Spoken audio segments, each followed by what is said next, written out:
L'invité de LC Première. Alexandre Gauthier, bonjour. Bonjour. Merci d'être avec nous ce matin. Alexandre Gauthier, directeur de l'Institut de la statistique et des études économiques, l'ISEE. Vous êtes avec nous pour nous parler de cette étude sur le nickel, la mine et la métallurgie en Nouvelle-Calédonie. Une étude sur l'impact du nickel chez nous. Le nickel, c'est l'activité première de la Calédonie, Alexandre Gauthier. C'est précisément ce que voulait mesurer cette étude. Cette étude que nous avons réalisée avec l'AFD et l'IOM en partenariat est partie d'une idée simple, d'une question simple que nous posions économistes, mais que la population, les opérateurs et les politiques se posaient. Finalement, que pèse le nickel dans l'économie? Alors, on avait des chiffres, tout le monde avait des chiffres de sa valeur ajoutée, son poids dans le PIB, mais tout ça était très très lié au cours du nickel et donc très très dépendant des fluctuations du nickel, des cours du nickel. Or, le nickel, c'est d'abord de l'emploi. Et ça, c'est relativement stable, ça pèse beaucoup dans l'économie, c'est relativement stable, mais ça pèse à hauteur de combien? Donc on est parti de cette idée-là, de savoir à hauteur de combien pesait le nickel dans l'emploi, par le prisme de l'emploi dans l'économie calédonienne. Oui, parce que finalement, on ne le savait pas vraiment. Alors ce qu'on savait très bien, ce sont les emplois qu'induisent, que génèrent les opérateurs eux-mêmes. Les trois métallurgistes, les mineurs, on le savait parfaitement. Mais ce qu'on ne savait pas, ou en tout cas pas avec précision, ce sont les effets d'entraînement qu'avaient ces opérateurs métallurgiques et miniers. Les effets d'entraînement, c'est-à-dire les effets qu'ils ont sur les entreprises auxquelles ils font appel et sur l'emploi qu'ils génèrent par leurs commandes. Alors, votre chiffre, c'est plus de 12 000. C'est ça, c'est à la fois les emplois directs, comme vous l'avez dit, des trois opérateurs miniers, et puis tout ce qui est indirect et induit. Tiens, la différence entre induit et indirect, c'est quoi, Alexandre Gauthier ? Alors, l'emploi indirect, c'est l'emploi qui est généré par les commandes des opérateurs du nickel auprès de leurs prestataires, auprès de leurs sous-traitants, auprès de leurs fournisseurs. Quand ils achètent, par exemple, de l'énergie. Exactement, quand ils achètent de l'énergie, ils font vivre un certain nombre d'ouvriers, d'employés qui travaillent dans l'énergie. Ça, c'est l'emploi indirect. L'emploi induit, c'est un peu différent, c'est que toute cette population qui vit du nickel, qui tire ses revenus du nickel, consomme. Et en consommant, elle-même, cette consommation génère des emplois. Les employés du nickel qui vont chez le coiffeur, eh bien, il y a un emploi dans la coiffure, il y a un emploi dans le commerce, parce que c'est le gros de l'emploi induit. Donc voilà l'emploi induit par différence avec l'emploi indirect. Alors, c'est 12 040 exactement emplois direct, indirect, plus induit que vous avez réussi à serrer, ça représente combien sur l'ensemble des salariés calédoniens? Donc ça représente à peu près 20% des salariés calédoniens. Donc 1 sur 5. Exactement. Un emploi privé sur 5 est lié au nickel. Alors ce 12 000 d'ailleurs peut se décomposer, c'est 4 500 emplois directs, donc employés, salariés directement par le nickel, 4500, presque autant, emplois indirects, qui vivent donc ces salariés des commandes du nickel, et puis à peu près 3000 emplois induits, qui sont donc tirés de la consommation, induits par la consommation des ménages qui tirent leurs revenus du nickel. Alors en tout, un emploi sur 5, j'ai envie de vous dire, finalement, ça fait peut-être pas tant que ça, quand on imagine la Calédonie uniquement le caillou, le nickel étant valorisé de partout. Un emploi sur 5, est-ce que c'est tant que ça ? Alors, en tout cas, ce n'était pas le but de l'étude que de vouloir montrer que le nickel pesait beaucoup ou peu. 20% pour une filière, ça reste quand même assez important. Rappelez-nous quels sont les premiers secteurs importants en Calédonie. Alors, c'est le nickel, 20%, aucun autre secteur, aucune autre filière n'emploie autant. D'ailleurs, pour être nominatif, le premier employeur de Nouvelle-Calédonie, d'emploi direct, c'est bien la SLN. Donc, c'est un secteur majeur de l'économie. L'idée, c'était pas de tenter d'en donner un majorant ou un minorant, c'était de mesurer au plus près ce que compte le nickel. C'est moins que dans certaines économies en développement qui dépendent quasi exclusivement de leurs minerais. c'est moins. Exemple, par exemple Il y a un certain nombre d'économies qui dépendent de leur extraction en ressources, mais ce sont en général des économies en développement. Donc c'est moins que ces pays-là, c'est plus que les économies occidentales industrialisées au sens plus diversifié du terme.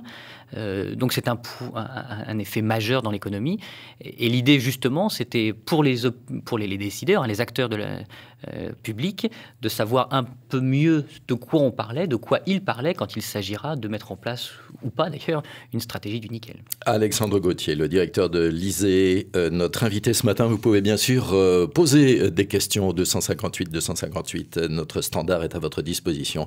Voyons maintenant, Alexandre Gauthier, qui sont ces travailleurs du nickel, travailleurs directs ou indirects. D'abord, peu de travailleuses. Oui, ça surprendra pas grand monde, mais il est vrai que le nickel, c'est pas un secteur très très féminisé. Plus de 80% des heures travaillées, c'est-à-dire finalement des emplois, sont masculins. C'est pas un secteur très très féminisé, comme d'ailleurs beaucoup de secteurs industriels, et particulièrement ceux de l'extraction. Par contre, c'est un secteur relativement qualifié, plus qualifié que le reste de l'économie privée, et qui, de ce fait-là, offre en moyenne des salaires un peu supérieurs au reste de l'économie privée. Un peu, 1,5%, enfin une fois et demie plus qu'un salaire classique. C'est ça, sensiblement plus que le reste de l'économie, avec là une grosse différence entre la métallurgie et la mine. Dans la mine, les salaires sont globalement voisins de ceux du reste de l'économie, parce que le niveau de qualification est en moyenne voisin. Par contre, la métallurgie, qui compte beaucoup plus de cadres, beaucoup plus d'ingénieurs, par exemple, offre des salaires bien supérieurs au reste de l'économie. Là encore, les salaires offerts sont en lien avec le niveau global de la qualification. Est-ce que ces salariés qui bénéficient de la mine sont répartis de façon uniforme sur la Grande Terre? On ne va pas parler des îles. Alors, en tout cas, ils sont répartis de manière différente de la population. C'est-à-dire que la population, elle est concentrée, on le sait, dans le Grand Nouméa. Eh bien, la population nickel, si j'ose dire, elle est répartie là où sont les mines, là où est le nickel. Donc, le nickel, ne serait-ce que par l'emploi, le lieu de résidence des salariés qui en sont employés, est un facteur de rééquilibrage. Le nickel fait vivre davantage de personnes au nord que le poids de la population du nord dans l'ensemble de la Nouvelle-Calédonie.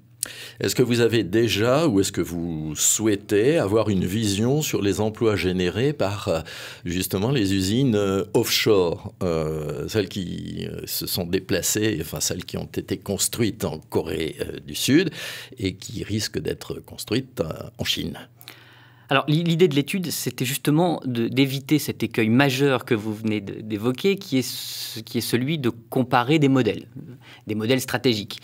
Dès lors que nous rentrions dans ce débat-là, les choses devenaient beaucoup plus complexes. D'abord, parce que savoir ce que génère un emploi offshore sur l'économie est une mesure complexe.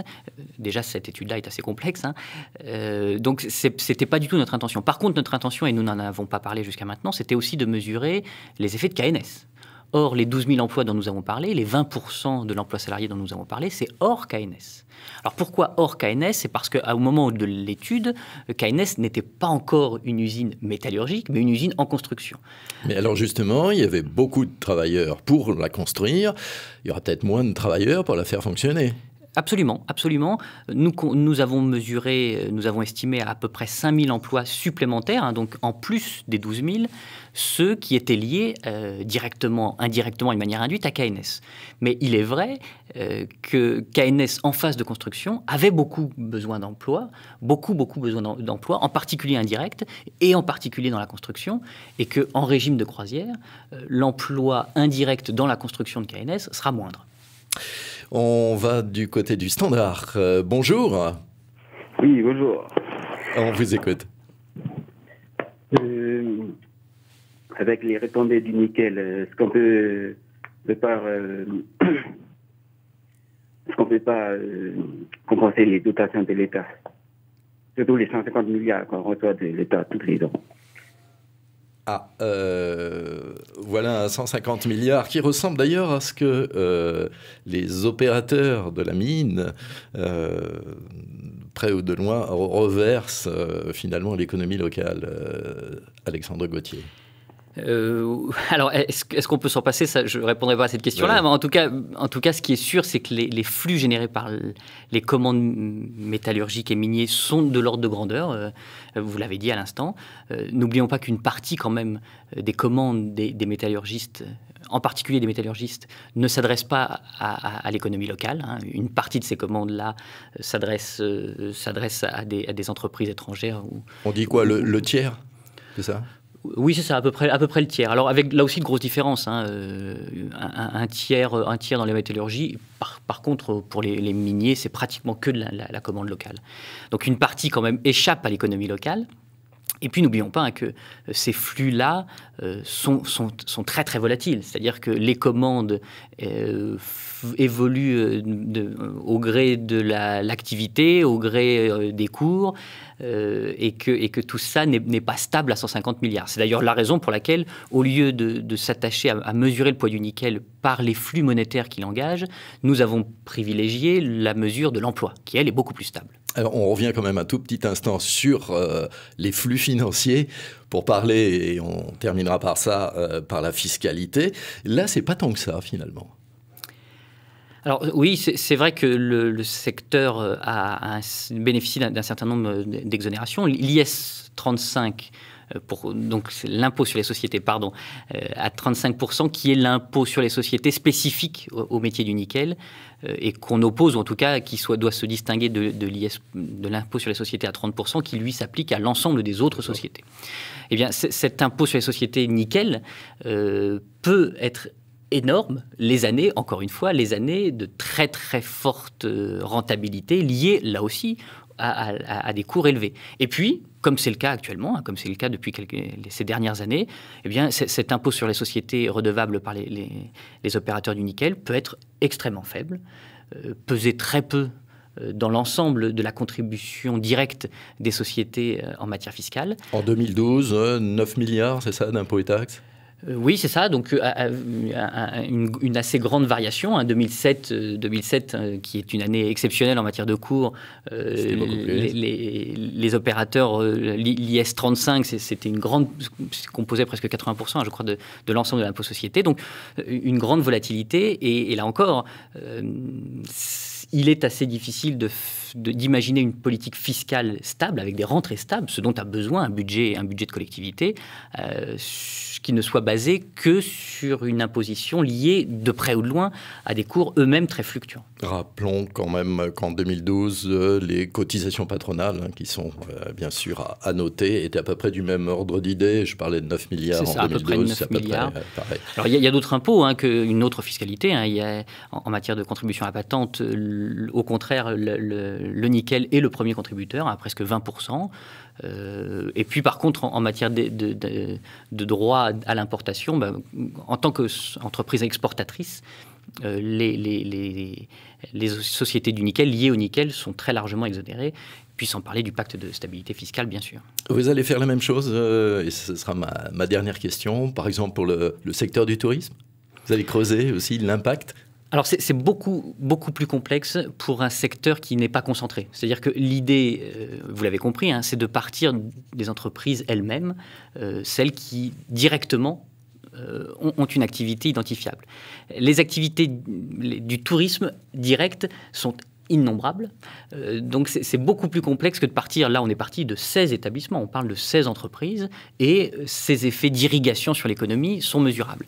Quand on parle de plus de 1000 entreprises avec certaines, je pense par exemple au cas de la restauration, une activité liée au tourisme, mais une activité qui n'a rien à voir avec le tourisme, c'est un petit peu plus complexe.